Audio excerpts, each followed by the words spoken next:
Section 1. Introduction. A storm is gathering in the seas of East Asia. Imagine a fleet of warships slicing through the gray waters of the Taiwan Strait. Fighter jets scream overhead, their afterburners a fiery warning in the tense sky. News alerts flash across screens worldwide, and world leaders convene urgent, hushed meetings. This is the crisis many fear. It is a sharp, immediate image of conflict, one that feels dangerously close when we see the headlines. This vision of a Chinese invasion of Taiwan dominates discussions about a potential great power war. It is a scenario that carries immense weight, threatening global stability and economic prosperity in ways not seen for generations. But there is another, quieter scene unfolding daily, one that is just as perilous. Picture a Chinese Coast Guard vessel shadowing a much smaller Filipino fishing boat near a contested shoal. There is no open combat, but the intimidation is clear.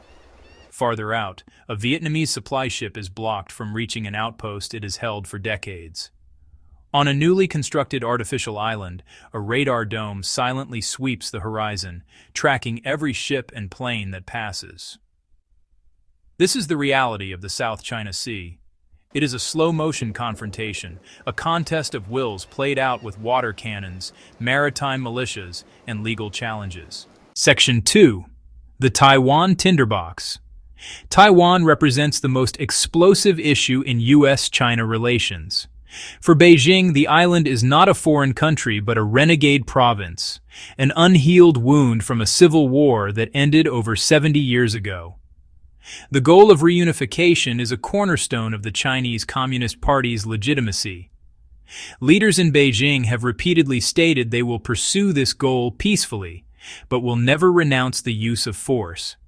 This position creates a permanent sense of crisis. For China, taking Taiwan would be the crowning achievement of its national rejuvenation, a powerful symbol that its century of humiliation is truly over. It would also provide immense strategic advantages, breaking the first island chain and giving China's navy open access to the Pacific Ocean. From Taiwan's perspective, the situation is a matter of survival. It is a self-governing democracy of nearly 24 million people with its own government, military, and a distinct identity. The people of Taiwan have grown accustomed to their freedoms and have shown little interest in being ruled by Beijing. They watch events in Hong Kong and see a grim preview of their own potential future under Chinese control. Taiwan's goal is to maintain the status quo, de facto independence without a formal declaration that would cross Beijing's ultimate red line. Its strategy relies on building a credible defense to make any invasion attempt unacceptably costly for China. The United States plays a crucial and deliberately ambiguous role.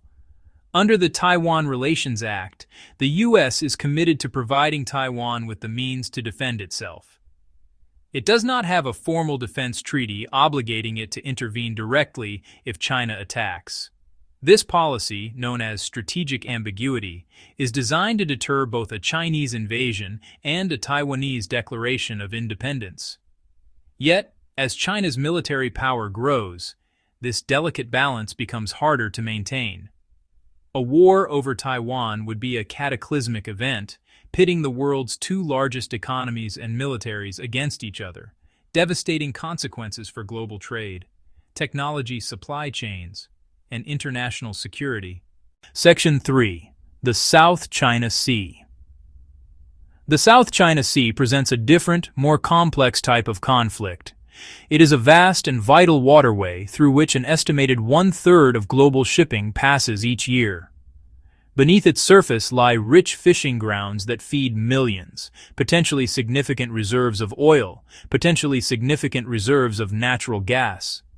China claims sovereignty over nearly the entire sea, using a U-shaped 9-dash line on its maps. This claim overlaps with the exclusive economic zones of several other nations: Vietnam, the Philippines, Malaysia, Brunei. These smaller countries see China's expansive claims as a direct threat to their sovereignty, their resources, and their national security. Unlike the clear-cut sovereignty dispute over Taiwan, the conflict in the South China Sea is a multi-sided contest of incremental gains. China has avoided a direct military invasion. Instead, it employs what are known as gray zone tactics. It has built and militarized artificial islands, airstrips, harbors, and missile systems.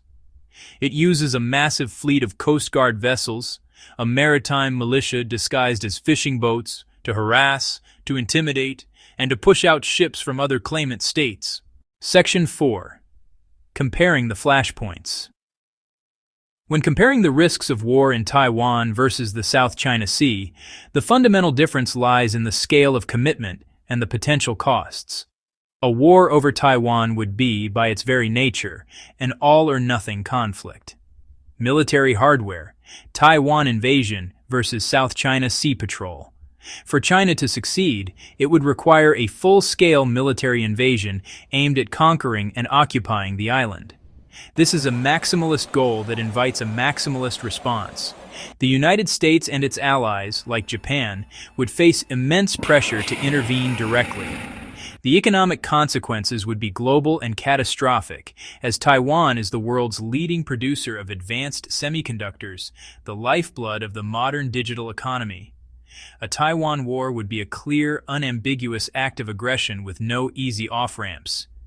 In stark contrast, actions in the South China Sea are incremental and deniable. China can use its Coast Guard to block a single ship or deploy its maritime militia to swarm a reef without firing a shot. These actions fall below the threshold of what would typically be considered an act of war. They allow Beijing to test the resolve of its neighbors and the United States while maintaining a degree of plausible deniability. The economic costs of these individual actions are localized and relatively small. While the cumulative effect is significant, no single incident is likely to trigger massive international sanctions or a full-blown military coalition against China. Section 5. The key players, what each side wants and fears. To understand the dynamics of these two flashpoints, we must examine what each major actor wants, and, just as importantly, what each one fears. For China, the ultimate desire is regional dominance and national security on its own terms. It wants to be the undisputed leading power in Asia, free from what it sees as American containment. In Taiwan, this translates to a desire for reunification, which would fulfill a key nationalist ambition and secure its eastern flank.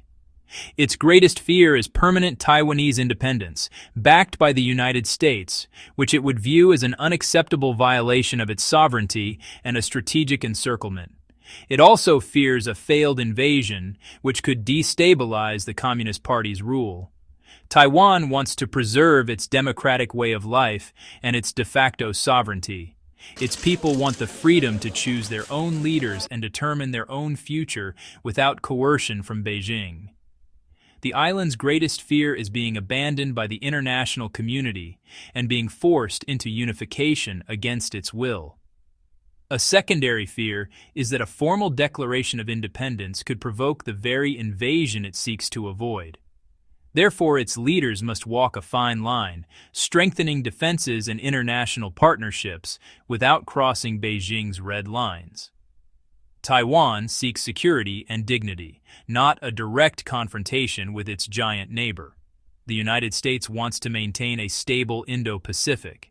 The United States wants a peaceful Indo-Pacific, and an open Indo-Pacific where international law is respected and commerce can flow freely. Section 6.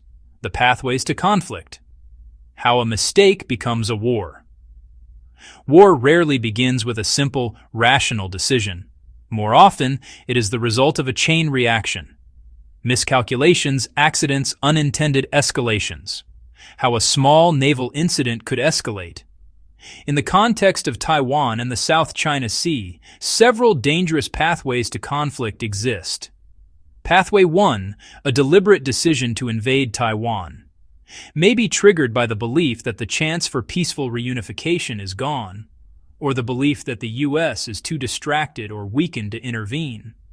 That could start with a naval blockade to strangle the island's economy, followed by missile strikes and a full-blown amphibious assault. This path is the most destructive, but also the most deliberate. Pathway 2. A more likely route. Accidental escalation. A Chinese warship moves to intercept it, and in a moment of poor seamanship or equipment failure, the two vessels collide, causing casualties. National pride is now on the line. Both sides blame the other. Domestic political pressure mounts in Washington and Beijing to respond forcefully. A limited retaliatory strike could lead to a counterstrike. Section 7. De-escalation. Building guardrails for peace. Given the immense dangers, preventing a war between the United States and China is the most critical strategic challenge of our time. The goal is not to eliminate competition, which is inevitable, but to manage it responsibly. First, establish and maintain reliable lines of communication. Military leaders, political leaders. During the Cold War, the U.S. and the Soviet Union had hotlines to ensure leaders could speak directly during a crisis. Today, we need similar robust channels, so a miscalculation at sea or in the air can be de-escalated through dialogue, rather than military action. Section 8. Conclusion. A call for calm heads and clear lines. We stand at a precarious moment in history. The rivalry between the United States and China has created two dangerous flashpoints in East Asia. Taiwan, the South China Sea. A war over Taiwan would be a planned, high-stakes catastrophe. A deliberate act of aggression that would bring the world to the brink. The costs would be astronomical. The outcome uncertain. The consequences devastating for all. The real and present danger is the contested waters of the South China Sea. Constant friction. Gray zone tactics. Risk of accidental escalation. China can pursue strategic objectives incrementally. Calm heads, steady hands.